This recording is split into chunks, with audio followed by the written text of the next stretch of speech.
Here's a look behind the scenes of one of my short-term rentals in Cincinnati, Ohio that I purchased for $307,500 that generates an annual revenue of $56,000.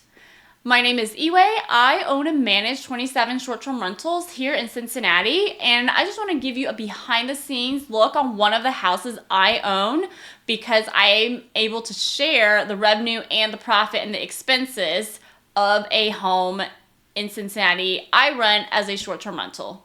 So you may be wondering, are short-term rentals still making money? And secondly, who is coming to Cincinnati, Ohio? It is not a vacation destination, which I'm very well aware of, but there are so many people that come for other reasons, and this is why I like investing in a city metro market versus a vacation destination market only. So this is a house I bought in a Class A neighborhood in Cincinnati. It is about 10 to 15 minutes away from downtown, but it's very walkable to the square in this area and a lot of restaurants. It's a 3-bedroom, 1-bath. Personally, I don't like this neighborhood to live in because it has a lot of older homes, but it is one of the most popular areas in Cincinnati. And there's usually only 1 bathroom in these homes because they're so old. It's very rare to find a full 2-bath that is not in the basement. And often a lot of people convert a closet into a half bath. So that is kind of the general description of the area. But it is a super popular area for a lot of younger families with kids, a lot of people with pets, and a very popular neighborhood to be in. Even though I personally don't live in this neighborhood, I know that this area is what the guests look for. They want to be in this neighborhood, and I also know the size of the homes they want in this area. This house was also great because I didn't have to do any updates. It's not completely 2020 updated with all the latest color cabinets and tile. It was updated probably a few years ago, but it's good enough for the area and for the guests who are staying. And another big plus is that this house has a driveway for off-street parking. Lots of homes in the area usually have street parking, and the newer builds will have a garage. Some homes do have garages in the area, but they're so small that it's really not for parking a car. It's mostly for storing things. So I bought this house because it was super easy to get listed. There was no work required. I didn't have to renovate anything. I didn't even paint the inside. It was just a clean and get the furniture ready. It's in a great location because this is one of the areas that the guests really want to be in. From every different guest I've talked to, this was one of the areas they want to be in. And it has 3 bedrooms. I wish it had more than 1 bathroom, but that is the only negative of this house, is there's only 1 bathroom and it's upstairs. And the fourth thing I like is that there's a driveway. So the house got closed in July of 2022 and it got completely furnished. We went live in August of 2022. And I'm going to share all the information over the last 18 months from August of 2022 to January of 2024. I also have a PDF of all the numbers I'm going to be sharing. So if you want to download that, it's in the link below. So the total investment for this house, it was $87,000 for the down payment, all the closing costs, and all of that. And then spent about $27,600 on furniture. So it's about a total of $114,600. And that was all in money on this house. The occupancy for this 3-bed, 1-bath house is about 72% over the last 18 months. And to be honest, Occupancy is not the best way I measure how well a property does, because you can be occupied 100% and still not make as much money or profit. The best way to measure how well a property does is looking at your profit. This is one of the 3 bedrooms. It started out with a queen in here, but is now a king, and we added a TV to increase the revenue.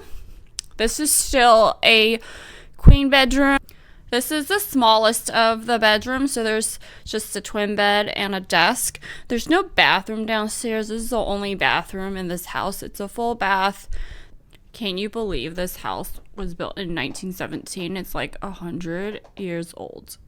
So here's the revenue report for this house. In 2023, the total revenue was $56,037.61.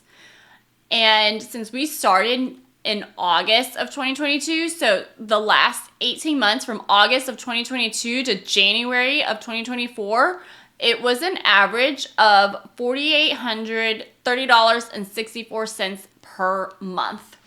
And my monthly expenses is going to be the mortgage, including the taxes and insurance, inventory, consumables, monthly utilities, pest control, landscaping. And sometimes we've had a couple issues, major issues that we needed to fix. So I had a DSCR loan for this home.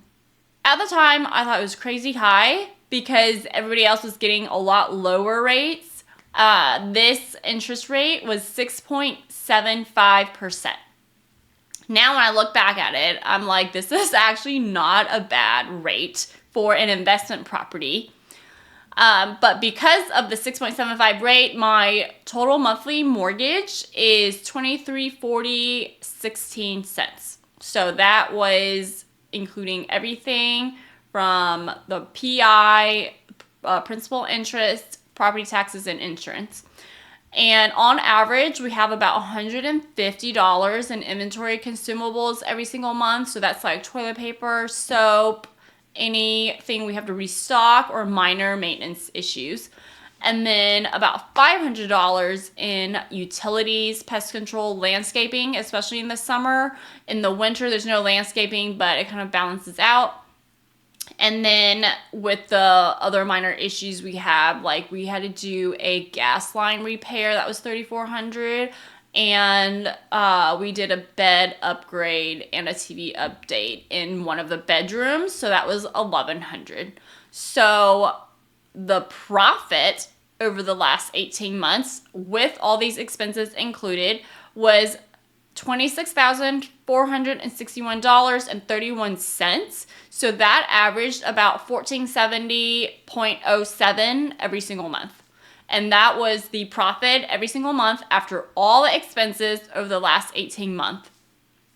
Based on my calculations, which are the metrics I look for when I invest in a short-term rental, it is a 30% profit margin. So I'm looking at $1,470 over my $4,800 of revenue. That's a 30% margin and a 15.6% return on my investment.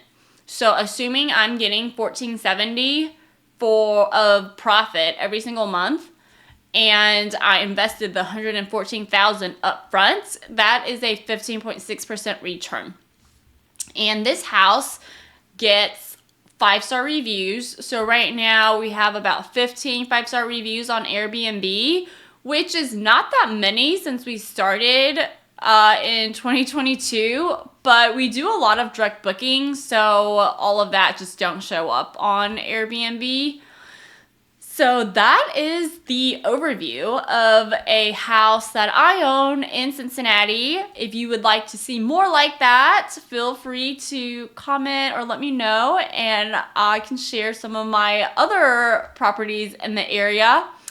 And if you also want the top amenities to put in your short-term rental so that you can stay ahead and actually make revenue, like these amenities are actually going to drive revenue, then I have a PDF for you that I will link below as well.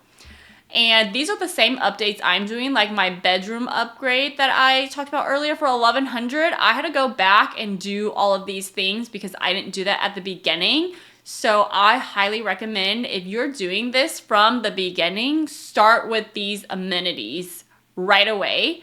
So you're saving money, you don't have to go back and do it again, and it is just what guests are looking for these days.